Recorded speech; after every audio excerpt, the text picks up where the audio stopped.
Sir, প্রথমে জানতে চাইবো যে বিগত 5 বছর মোথা এডিসি পরিচালনা করছে, তো এই 5 বছরে এডিসিতে কি কি উন্নয়ন করেছেন আপনারা? সার্বিকভাবে আমরা বিগত দিনের যারা সরকারে ছিল তাদের তুলনায় আমাদের মোমোগ্রার নেতৃত্বে 5 বছরে আমরা অনেকটা সেক্টরে আমরা উন্নতি করতে পেরেছি। শিক্ষাক্ষেত্রে হোক, গ্রামে গঞ্জে রাস্তাঘাট হোক, পানীয় জল থেকে আরম্ভ করে সমস্ত ক্ষেত্রে সমস্ত আহ, বিভাগে আমরা পূর্বোত্তর সরকারের তুলনায় আমরা উন্নতি করতে পেরেছি। যদিও সরকারিভাবে আমরা আর্থিকভাবে খুবই সীমিত ক্ষমতার মধ্যে দাঁড়িয়ে, আপনারা সবাই জানেন রাজ্য সরকার আর্থিকভাবে অবরোধ করেছে, আর্থিক বঞ্চনা করে রেখেছে। তার সত্ত্বেও সীমিত ক্ষমতার মধ্যে আমরা অনেকটা উন্নতি করতে পেরেছি। স্যার, মোথা তো বিজেপির সাথে রাজ্য সরকারে আছে, কিন্তু আপনারা এডিসিতে কেন জোট করলেন?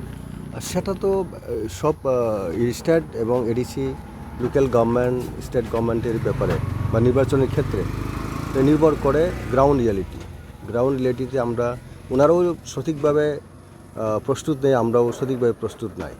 আমরা জানি যে এককভাবে লড়াই করলে আমাদের সবচেয়ে ভালো হবে, কারণ বিজেপির সঙ্গে লড়াই করলে আমাদের ক্ষতি হবে। তার কারণে আমরা সিদ্ধান্ত নিয়েছি সর্বশেষে মহারাজের নেতৃত্বে আমরা এককভাবে লড়াই করতে যাচ্ছি এবং এককভাবে লড়াই করতে আমরা ময়দানে নেমেছি। আমরা নিরঙ্কুশ সংখ্যাগরিষ্ঠ নিয়ে আমরা আবার এডিসির ক্ষমতায় ফিরছি।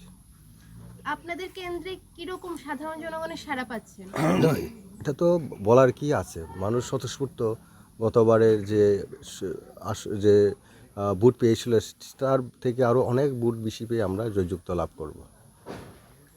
28টি আসনে মোথা কয়টি আসনে পাবে বলে আপনার মনে হয়? আমরা আশা করছি 28-এর মধ্যে 28টি হতে পারে, কিন্তু বর্তমানে আহ, আমরা বলতেই পারি যে 28-এর মধ্যে 25টা আসনে আমরা এগিয়ে আছি এবং 25টা আসন আমরা নিশ্চিত জয়যুক্ত করবে। আমরা আশাবাদী। মানুষ স্বতঃস্ফূর্তভাবে আমাদের প্রার্থীদেরকে সমর্থন জানাচ্ছে, প্রার্থীদের সঙ্গে প্রচারে নেমেছে। প্রত্যেকটা গ্রামে খুবই পজিটিভ আমরা রেসপন্ড পাচ্ছে মানুষের উৎফুল্লিত এবং স্বতঃস্ফূর্ত। সেখানেই বোঝা যায় মানুষ আমাদের মহারাজার সঙ্গে আছে। থানচার কে সমর্থন জানিয়ে মানুষ সমর্থন জানিয়ে থানচা আরও শক্তিশালী হচ্ছে।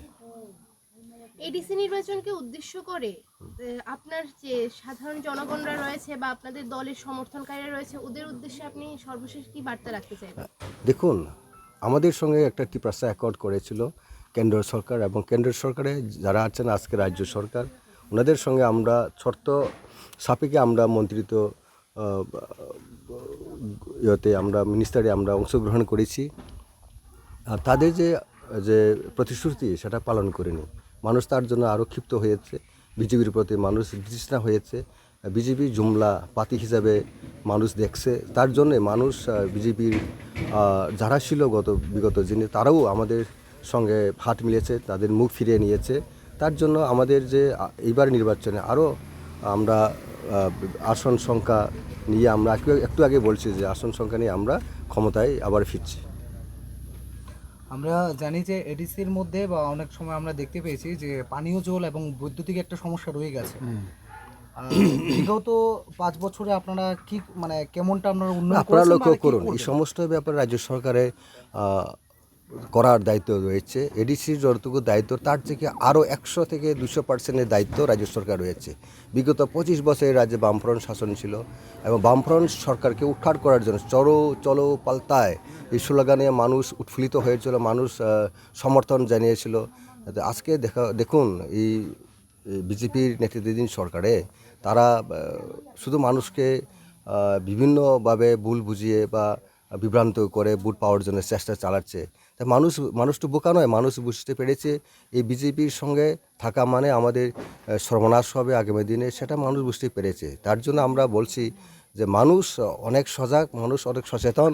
তার জন্য মহারাজার হাট আরও শক্তিশালী হচ্ছে পাহাড়ে, এবং আগামী দিনে রাজ্যে সরকার গঠনের ক্ষেত্রে মহারাজার নেতৃত্বে আগামী 2028-এ এই রাজ্যে নতুন সরকার গঠিত হবে, নতুন সূর্যই উঠবে। আপনি যদি আসন্ন যে এডিসি নির্বাচন সেই নির্বাচনে যদি জয়ী হয়ে থাকেন তাহলে আপনি আপনার এলাকার জন্য এমন কি কাজ করতে চাইবেন যেটা কিনা বিগত 5 বছর হয়নি? বিগত 5 বছর যেটা হয়নি সেটাকে আমি প্রথম দলগতভাবে সিদ্ধান্ত নিয়ে সেটা কাজকর্ম বা কর্মসূচি আমি হাতে নিয়ে কাজ করব, যাতে করে মানুষের যে অ্যাসপিরেশনটা ফুলফিল হয় সেই দিকে আমি গুরুত্ব সহকারে নজর দিব। সেটাই আমার প্রথম কাজ হবে। ধন্যবাদ আপনাকে। Thank you.